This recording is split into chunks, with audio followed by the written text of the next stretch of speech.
Democrat or Republican. Thank you. Representative Schemmel. Thank you, Mr. Chair. Three quick questions for three different testifiers. So we certainly know about the irregularities and inconsistencies. You just detailed an inconsistency, and you can't prove a negative. That's why you can never prove votes that were never allowed to be cured. But in regard to allegations of fraud, I have a question first, and forgive me, I don't remember names, but the gentleman here from Philadelphia who was denied admittance to observe in a poll.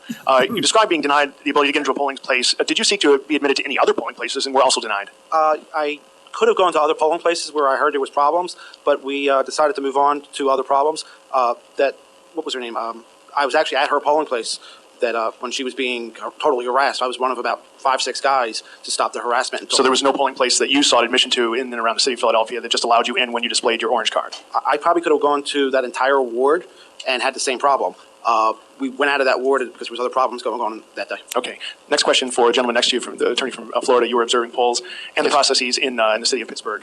I believe that you described being kept away from being able to observe the tabulators and so forth. That was a problem you certainly saw in other places in the city of Philadelphia. When you were eventually allowed to get closer, where perhaps you could see the ballots and the votes, did you observe anything different about the behavior of the tabulators? Did their behavior change? Did their methodologies change? Anything to lead you to think that they were conducting the process one way when you weren't observing, in a different way when you were?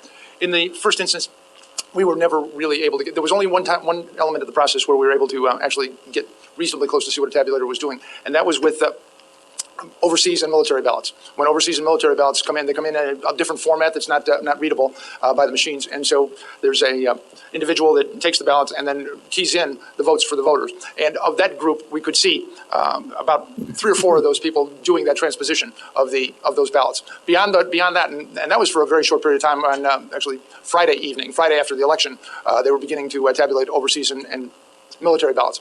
With that singular exception, we couldn't actually see any ballot at that particular moment that you ask about. There was no opportunity to ever really see any ballot other than that situation.